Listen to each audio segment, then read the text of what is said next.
হযরত আলী রাদিয়াল্লাহু আনহুকে একজন যাইয়া জিজ্ঞেস করে, সুইলা আলী রাদিয়াল্লাহু আনহু কাইফা কানা হুব্বুকুম লিন-নবী সাল্লাল্লাহু আলাইহি ওয়াসাল্লাম। হযরত আলী রাদিয়াল্লাহু আনহুকে জিজ্ঞাসা করে, আলী আপনাদের মহব্বত নবীজির জন্য কেমন ছিল? আপনাদের মহব্বত নবীজির জন্য খুব খেয়াল করে শুনেন, খুব খেয়াল করি। হযরত আলী রাদিয়াল্লাহু আনহু কি কয়? কালা কুন্না আশাদ্দান নাসি হুব্বান লিন-নবী সাল্লাল্লাহু আলাইহি ওয়াসাল্লাম মিন আমওয়ালিনা ওয়া আওলাদিনা ওয়া আবাইনা ওয়া উম্মাহাতিনা ওয়া মিনাল মাইল বারিদ আলাজ জামাই আও কামা ক্বালা রাদিয়াল্লাহু আনহু। আপনারা তো আরবি বুঝেন না, আমি বাংলায় আপনাদেরকে বুঝাই দিতেছি। হযরত আলী রাদিয়াল্লাহু আনহু কি উত্তর দিল? হযরত আলী রাদিয়াল্লাহু আনহু উত্তর দিলেন, আমরা সাহাবীগণ, মনোযোগ আসেনি, হযরত আলী রাদিয়াল্লাহু আনহু এই কথা বলেন নাই কুনতু আশাদ্দান নাস, কুনতু আশাদ্দান নাস হুব্বান লিন-নবী বলেন নাই, বলছেন কুন্না আশাদ্দান নাস হুব্বান লিরাসূলিল্লাহি সাল্লাল্লাহু আলাইহি ওয়াসাল্লাম মিন আমওয়ালিনা ওয়া আওলাদিনা ওয়া ফি রিওয়ায়াতিন মিন আনফুসিনা ওয়া আবাইনা ওয়া উম্মাহাতিনা। হে প্রশ্নকারী, আমরা নবীজির সাহাবীগণ নবীজিকে আমাদের মালের থেকে, আমাদের আওলাদের থেকে, আমাদের নিজের জানের থেকে, আমাদের মা বাপের থেকে, দুনিয়ার সমস্ত মহব্বতের বস্তু থেকে আমরা বেশি মহব্বত করতাম। কার থেকে? আওলাদের থেকে, মালের থেকে, মা বাপের থেকে, এমনকি নিজের জানের থেকে। আপনারা রাসূল আকরাম সাল্লাল্লাহু আলাইহি ওয়াসাল্লামকে মহব্বত করেন? করেন? রাসূল আকরাম সাল্লাল্লাহু আলাইহি ওয়াসাল্লামকে মহব্বত করেন? কে কে করেন? হাত উঠান। রাসূল আকরাম সাল্লাল্লাহু আলাইহি ওয়াসাল্লামকে মহব্বত করেন? मोहम्मद की मोहब्बत दीन हक की शर्त अव्वल है, मोहम्मद की मोहब्बत दीन हक की शर्त अव्वल है, उसी में हो अगर खामी तो ईमाना मुकम्मल है। रसूल আকরাম সাল্লাল্লাহু আলাইহি ওয়াসাল্লামকে मोहब्बत করেন আপনারা?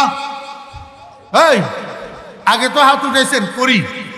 এইবার বলেন, নিজের জানের থেকে কে কে বেশি मोहब्बत করেন?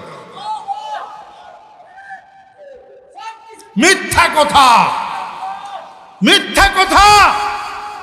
সবাই নয়, সবাই নিজের জীবন থেকে, নিজের জানের থেকে রসুলকে বেশি মহব্বত করি না। পরীক্ষা আসলে তখন বোঝা যায়,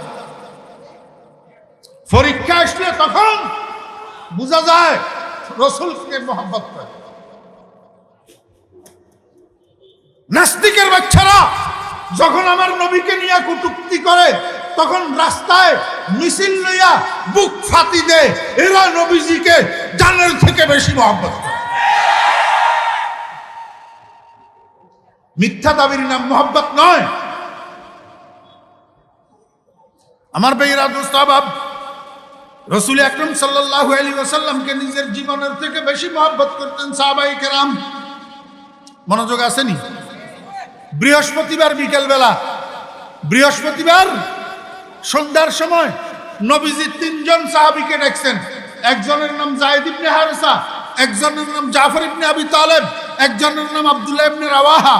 এই তিনজন সাহাবীকে ডাকিয়া রাসূল আকরাম সাল্লাল্লাহু আলাইহি ওয়াসাল্লাম কয়, আমার তিনজন সাহাবী, তোমরা তিনজন আগামীকাল শুক্রবার জুমার দিন ফজরের নামাজ পড়ি মওতার ময়দানের দিকে রওনা হইবা। অলরেডি ইসলামী সৈন্যদল মওতার ময়দানে পৌঁছে গেছে এবং সেখানে কাফেরের সৈন্যরা মুসলমানদের সাথে যুদ্ধ করার জন্য অপেক্ষা করতেছে।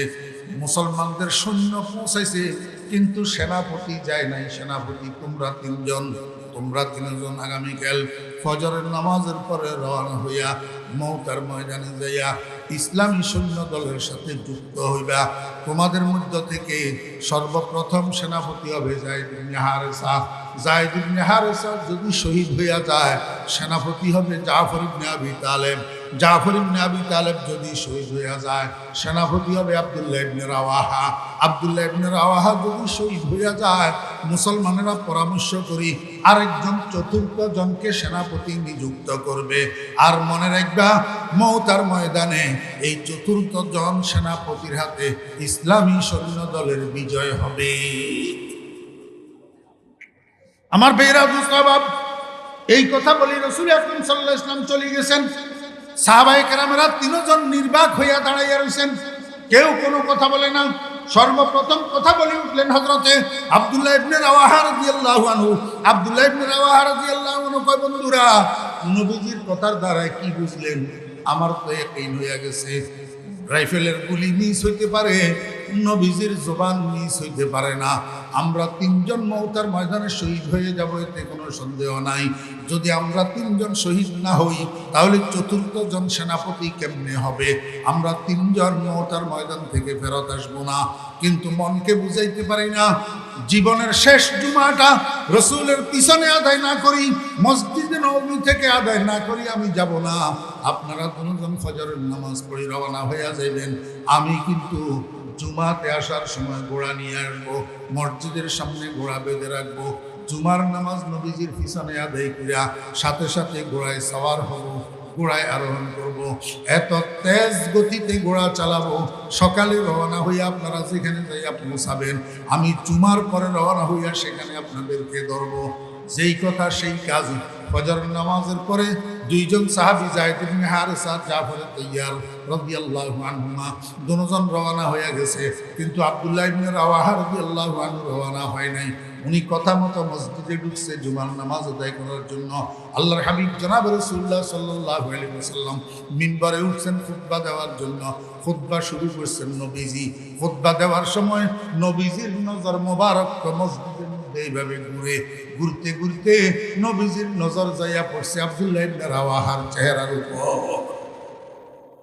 কার চেহারার উপর? আব্দুল্লাহ ইবনে রাওয়াহার চেহারার উপর।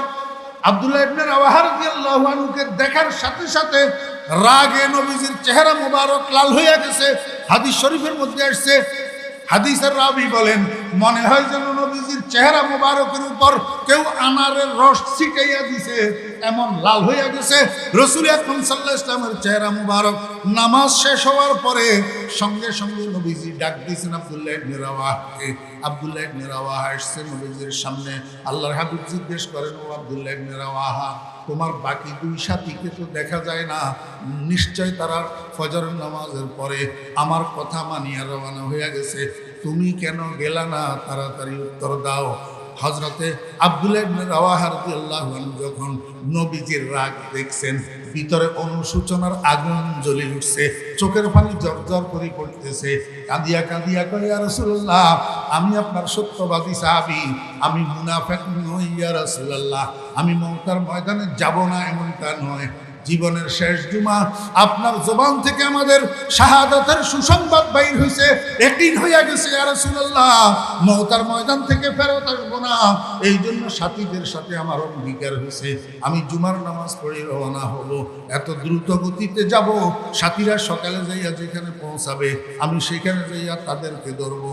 আল্লাহর হাবিব জনাব রাসূলুল্লাহ সাল্লাল্লাহু আলাইহি ওয়াসাল্লাম কয়, ও আব্দুল্লাহ ইবনে রাওয়াহা, তুমি সত্যবাদী, তোমার কথা সত্য, আমি বিশ্বাস করি।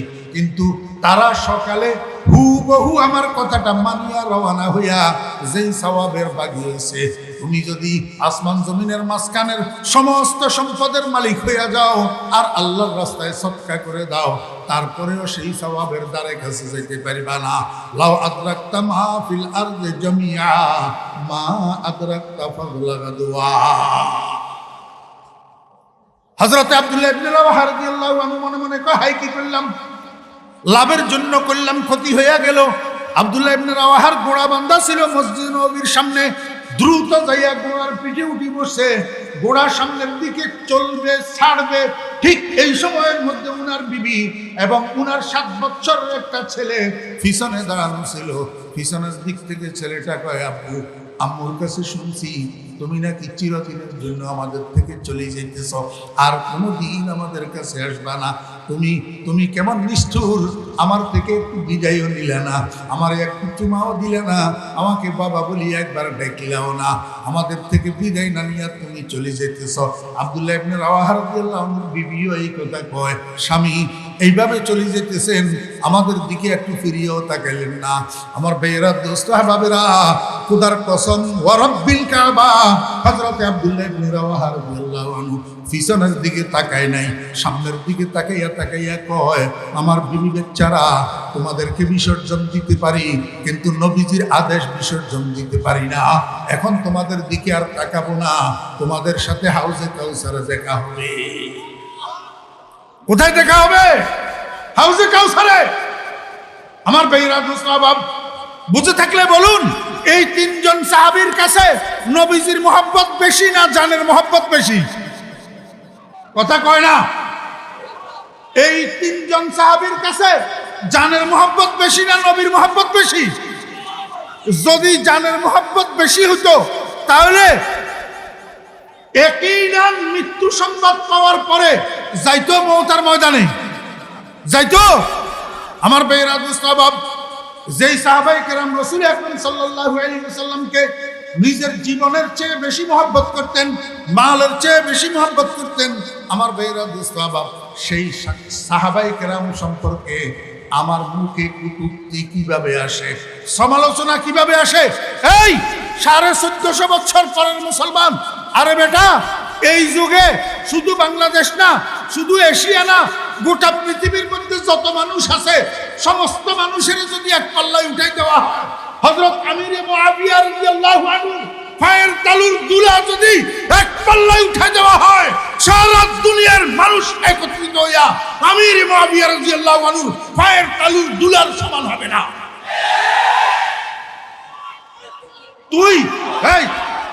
তুই কনফেক্টি ফুটকি, তুই কনফেক্টি ফুটকি, ওই ফেটটির ফুট তোর মুখে আমিরে মুআবিয়া রাদিয়াল্লাহু আনহুর সমালোচনা কেমনে মানা? হ্যাঁ, রাসূল আকরাম সাল্লাল্লাহু আলাইহি ওয়াসাল্লামের সাহাবীদের মধ্যে দামি জিনিস কয়টা ছিল? দুইটা। একটা হলো হুব্বুর রাসূল, একটা কি? হুব্বুর রাসূল। এর চেয়ে দামি জিনিস পৃথিবীতে আর নাই।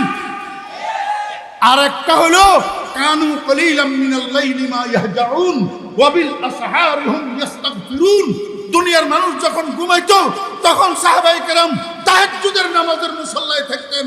দুনিয়ার মানুষ যখন ঘুমাইতো, তখন সাহাবায়ে কেরাম আল্লাহর দরবারে হাত উঠাইয়া ইস্তিগফার, কান্নাকাটিরত থাকতেন। এই দুইটা কাজ দুনিয়ার সবচেয়ে দামি কাজ। এই দুই কাজ, দুই জিনিস সাহাবায়ে কেরামের মধ্যে ছিল। এই জন্য আল্লাহ পাক সারা দুনিয়ার উপর দিয়া সাহাবায়ে কেরামের দাম বাড়াইয়া দিয়েছে।